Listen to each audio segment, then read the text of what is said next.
Mode के बारे में हम बात करेंगे कि मोड क्या होता है, यानी बहुलक क्या होता है। बहुलक के बारे में हम चर्चा करेंगे।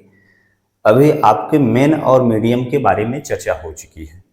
अब हम जो चर्चा करेंगे वो मोड को लेकर के चर्चा करेंगे। मोड को सवालों को लेकर के आप लोग को समझाएंगे कि मोड का सवाल कैसे लगाया जा सकता है, व्यक्तिगत श्रेणी के बारे में कैसे लगाया जा सकता है मोड, और अव्यक्तिगत श्रेणी मोड कैसे लगाई जा सकती है, और वर्ग अंतराल। ये तीनों सवालों को लेकर के हम आपको समझाएंगे मोड के बारे में, बहुलक के बारे में। चलिए व्यक्तिगत श्रेणी के बारे में चर्चा करते हैं। तो व्यक्तिगत श्रेणी के बारे में क्या होगा, जैसे आपको यहाँ पर एक आंकड़ा दे दे, एक परीक्षण दे दे। क्या आंकड़ा दे दे आपको? 3, 5, 7, 8, 7, 6, 7, 5 ये दे दिया आंकड़ा। ये व्यक्तिगत श्रेणी आपको दे दिया। देख लीजिए, ये श्रेणी आपके सामने है। व्यक्तिगत श्रेणी देने के बाद आप लोग से कहता है कि इसका मोड ज्ञात कीजिए, बहुलक ज्ञात कीजिए। तो बहुलक ज्ञात करने का तरीका क्या होता है? जो आपको प्रेक्षण दिया है, क्या दिया है? प्रेक्षण दिया है। देख रहे हैं, प्रेक्षण आपके सामने दिया है। इस प्रेक्षण में आपको ये देखना होगा कि किस अंक का ज्यादा पुनरावृत्ति हुआ है, यानी कौन सा अंक जो है, कौन सा अंक कितनी बार आया है, सबसे ज्यादा कौन अंक आया है। तो आप देख रहे हैं यहाँ पर 7 जो है, 1, 2, 3 बार 7 आया है। तो सबसे ज्यादा अंक कौन आया है? तो बहुलक आपका क्या हो जाएगा? बहुलक की कंडीशन अगर करेंगे तो बहुलक आपका 7 हो जाएगा। ये देख लीजिए, क्योंकि 3, 5, 7, 8, 7, 6, 7, 5 सबसे ज्यादा आने वाला अंक जो है, सबसे ज्यादा बार आने वाला अंक जो है 7 है, इसलिए ये आपका बहुलक हो जाएगा। यहां तक बात क्लियर है।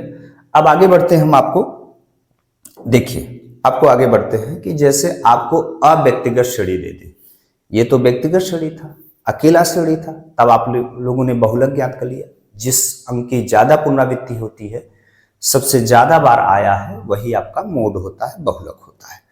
अब देख लीजिए, यदि आपको कोई भी जो है, यदि आपको कोई अव्यक्तिगत श्रेणी दे दिया, जैसे क्लास है, हम आपको एक उदाहरण लेकर के समझाते हैं। एक क्लास है, क्लास में 72 बच्चे हैं और सभी का टेस्ट हुआ है, और सबको 1 से लेकर के 10 तक अंक देना है। तो उनको अंक देने की बहुलक ज्ञात करना है आपको। देखिए, जैसे आपका यहां पर टेस्ट में जो है, क्लास टेस्ट में जो होता है, क्या क्या टेस्ट में क्या है? अब 72 विद्यार्थियों की संख्या, विद्यार्थी की संख्या देख लीजिए। यहां पर विद्यार्थियों की संख्या की बात करें तो यहां पर क्या करेंगे? जैसे आप लोग 1, 2, 3, 4 ये आप बात समझ सकते हैं कि किसको किसको क्या क्या मिला है।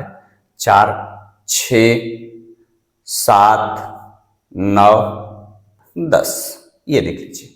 ये यहां पर क्लास टेस्ट पे इतने अंक मिले हैं, ये अंक है, क्लास टेस्ट अंक कह सकते हैं। और कितने विद्यार्थी हैं?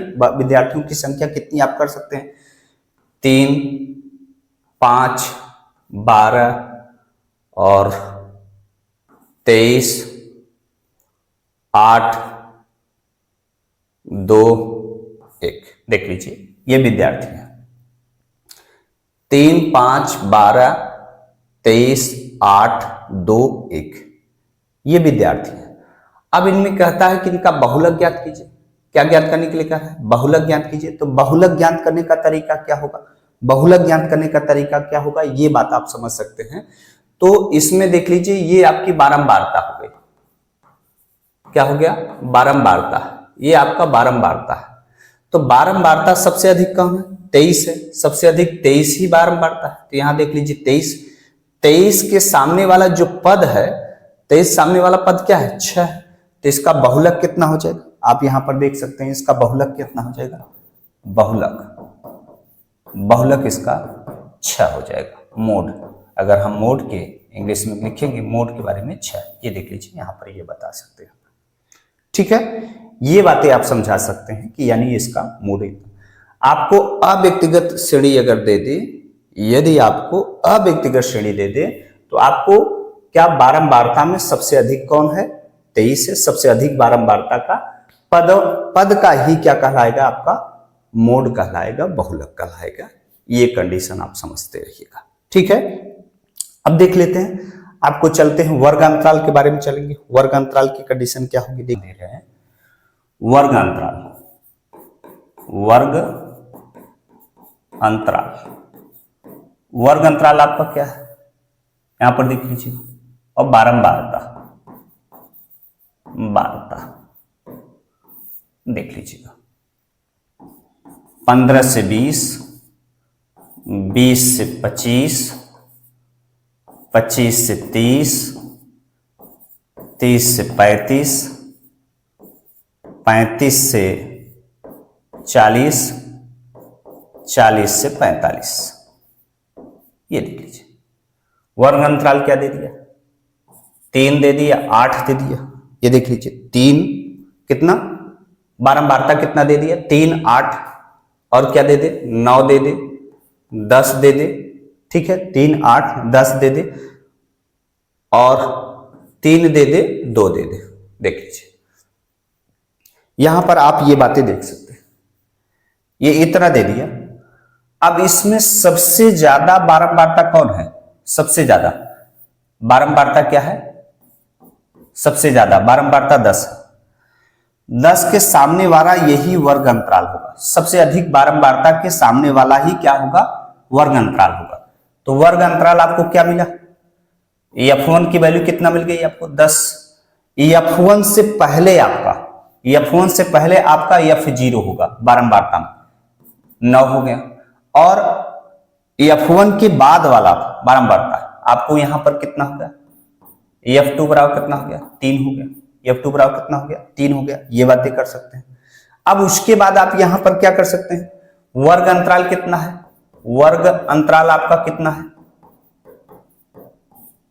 वर्ग अंतराल कितना है, 30, 35 है। तो इसकी निम्न सीमा कितनी होगी, कितना होगा, 30 होगा। इसमें अंतर कितना है, अंतराल कितना है, अंतराल कितना है इसमें, 5 का। h बराबर आपको मिल गया 5। ये वैल्यू आपको निकल करके सामने आ गई। जब आपको वर्ग अंतराल दिया रहे और उसका बहुलक पूछे तो आप सबसे पहले क्या करना होगा, बारंबारता में देखना होगा सबसे अधिक बारंबारता कौन है। तो हमने देखा यहां पर 10 है, तो ये आपका f1 हो गया, ठीक है। सबसे अधिक बारंबारता आपका 10 है, तो ये आपका f1 हो गया। फिर उसके सामने वाला, f1 के सामने वाला देखिए वर्ग अंतराल कितना है, 30 और 5 है, तो वर्ग अंतराल 30। और इसकी निम्न सीमा कितनी हो जाएगी, निम्न, ये निम्न सीमा है, ये उच्च सीमा। निम्न सीमा कितना, निम्न सीमा को यल से प्रदर्शित करते हैं। यल बराबर कितना हो गया, 30 हो गया। इसमें इन दोनों में अंतराल कितना है, अंतर कितना है, 5 का। सब में अंतर देखेंगे 5 का चल रहा है। अब उसके बाद देख लीजिए f1 से पहले वाले बारंबारता को क्या कहेंगे, f0 कहेंगे। और f1 के बाद वाले को क्या कहेंगे, f2 कहेंगे। ये मान निकल करके सामने आ गया।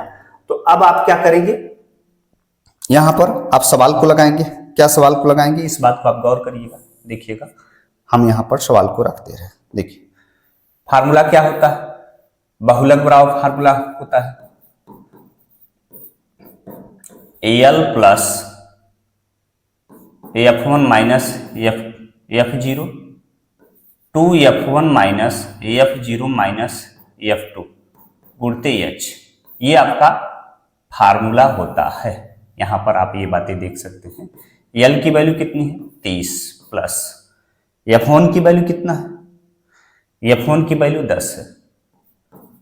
और कितना करेंगे, 9 बटे 2f, दद्दुनी कितना कर देंगे, 20। देख लीजिए f1 दद्दुनी 20 माइनस कितना कर देंगे, 9 और माइनस 3, ये देख लीजिए। अगुणते कितना कर देंगे, 5। ये देख लीजिए यहां पर, ये बातें कर सकते हैं। 30 प्लस 1 बटे 9 3 कितना होता है, 12 जोड़ लेंगे तो ये कितना बचेगा, 8 बटे कितना हो जाएगा, 5। यहां पर ये बातें कर सकते हैं। तो आप यहां पर क्या कर सकते हैं, 30 प्लस कितना हो जाएगा, 5 बटे कितना हो जाएगा, 8। ये देख सकते हैं आप यहां पर। अब इसको भाग दे देंगे तो क्या आएगा, आप यहां पर आप देख सकते हैं, देख लीजिएगा, हम भाग दिखा करके आप दिखा दे रहे हैं। 10 बढ़ाइए 0, कितना हो जाएगा? 8 5 40, 8 6 48, 2 बचा, ये 0, 8 2 में 16, 8 5 40, यहां आपका आ गया कितना? 30.625। ये आपका आंसर हो जाता है। आप इसी ढंग से सभी सवाल को लगाएंगे। ठीक है, यहां तक तो कोई दिक्कत नहीं।